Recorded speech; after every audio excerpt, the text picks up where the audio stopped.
स्वराज्य हा माझा जन्मसिद्ध हक्क आहे, तो मी मिळवणारच असे म्हणणारे लोकमान्य टिळक आणि धर्म नीतिमूल्ये यांची शिकवण देणारे संत तुकाराम, ज्ञानेश्वर आणि थोर विचारांची सांगड घालून पूर्ण जगाला भारत या देशाची ओळख निर्माण करून देणारे श्री विवेकानंद यांची ही भूमी आहे. घोड्यांच्या ताफाने दणाणलेल्या, मावळ्यांच्या आहोतीने भिजलेल्या आणि माझ्या शिवबाच्या पदस्पर्शाने पुनीत झालेल्या अशा या महाराष्ट्राच्या मातृभूमीला मी वंदन करते.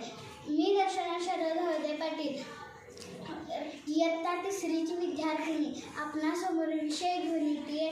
शिवाजी महाराज कोण होते? रायतेचे राजे होते, गरिबांचे आधार होते, माताचे पुत्र होते, पित्याचे वारस होते. शिवाजी महाराज हे एक वादळ होते, नावातच सादर होते. शिवाजी महाराज हे एक मन होते, साऱ्या राज्यात ते सण होते. शिवाजी महाराज हे एक स्वप्न होते, महाराष्ट्राचे रत्न होते. अशा या नेत्याला मी वंदन करते. मराठा मोळ्या मातीत जिजाबाईंच्या कुशीत शहाजींचे पुत्र ते बाळराजे जन्मले.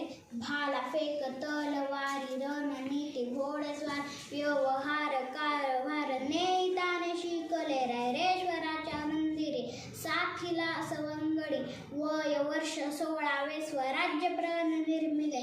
रायगड सिंहगड राजगड विशाळगड मावळ्यांच्या साथीने कित्येक किल्ले जिंकले. मुघल असो किंवा आदिलशाही वा असो निजामशाही दोन्ही मी याने त्याने शत्रूला नमविले. कल्याणकारी ज्ञानप्रिय आश्वासक राजे ते बीज रुजविले. जिजाऊंचा शिवबा छत्रपती झाले सर्वस्व दैवाहून स्वराज्य प्राण निर्मिले.